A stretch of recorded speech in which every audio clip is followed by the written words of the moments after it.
Hi, Desiree and Gertrude. I hope you are both well. As you can probably hear and see, I'm feeling much better from the flu.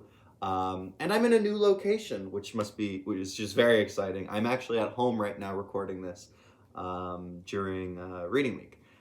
So I wanted to discuss a big thing that I found a connection to when we were in last week's class.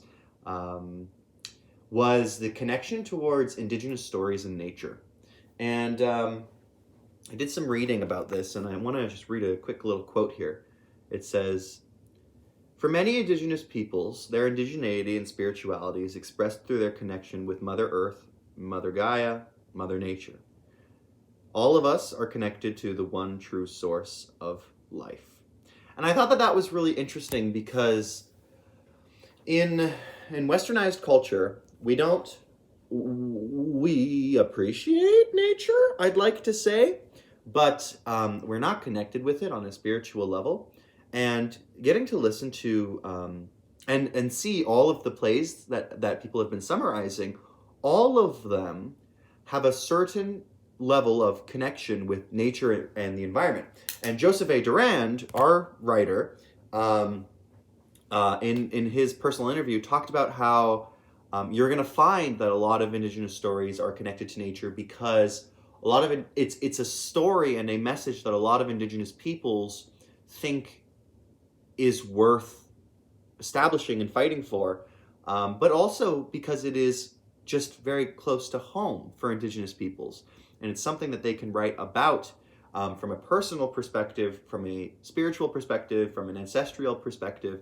And I thought that that was really interesting to get to read about how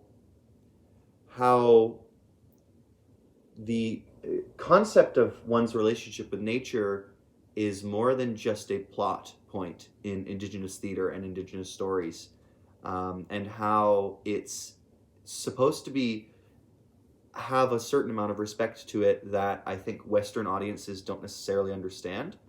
I think um, Western audiences will often look at indigenous stories that have to do with nature, and indigenous rallies that have to do with nature, um, say against pipelines and cutting down trees and protecting the cleaning of water and etc. And last week we had the wonderful presentation summary about the story Bears, which is all about a certain indigenous man's relationship with nature, both old nature and and the new world that we live in.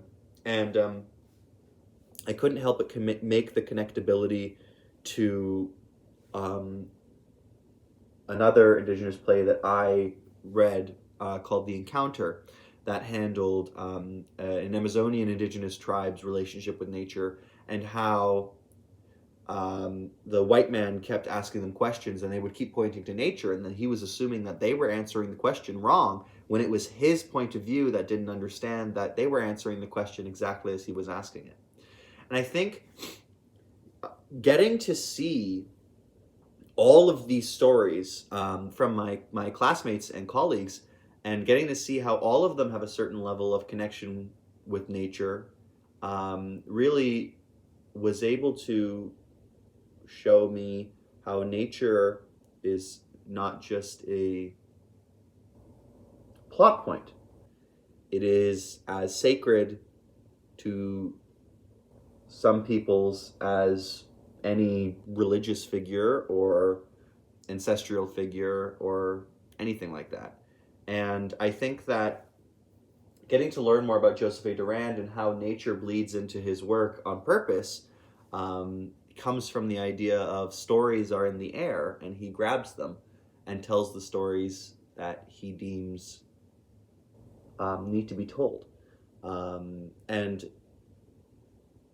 I couldn't help but make the connection of, if stories are always told and have always been told, and we as artists are merely pulling from these stories, it makes sense that nature would be the most represented thing in our stories, because what is the oldest thing? Nature. What is the thing that the oldest Homo sapien can connect to the newest one? Nature.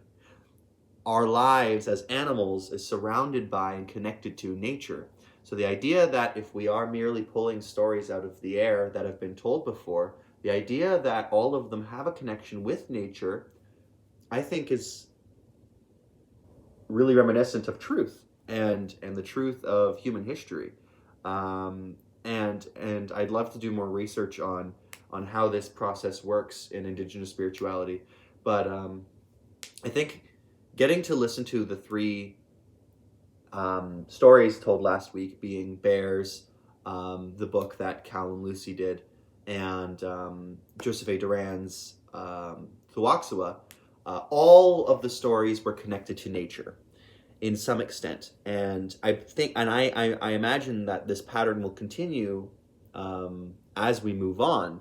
I imagine that all of the other stories are going to have a certain level of connection to nature too. And I think that getting to watch these stories will be really interesting because what I'm intrigued about is, does the spirituality, does the connection to nature, does it change from story to story? Or does it stay in a very similar style from story to story? So I'm really excited to see how that works. But that's about it for today. I recognize that this creative offering is maybe not as creative as my other ones, but I wanted to the main thing that caught my attention from last week's synthesis, from last week's work was this connection to nature. And I am not an artist, so I wanted to have a conversation about it, because as much as I'd love to draw you a picture, by God, would that not go well. So I hope you enjoyed, and I look forward to hearing your thoughts. And I hope you have a lovely, or continue to have a lovely break. Thank you very much, Desiree. Thank you very much, Gertrude. Bye.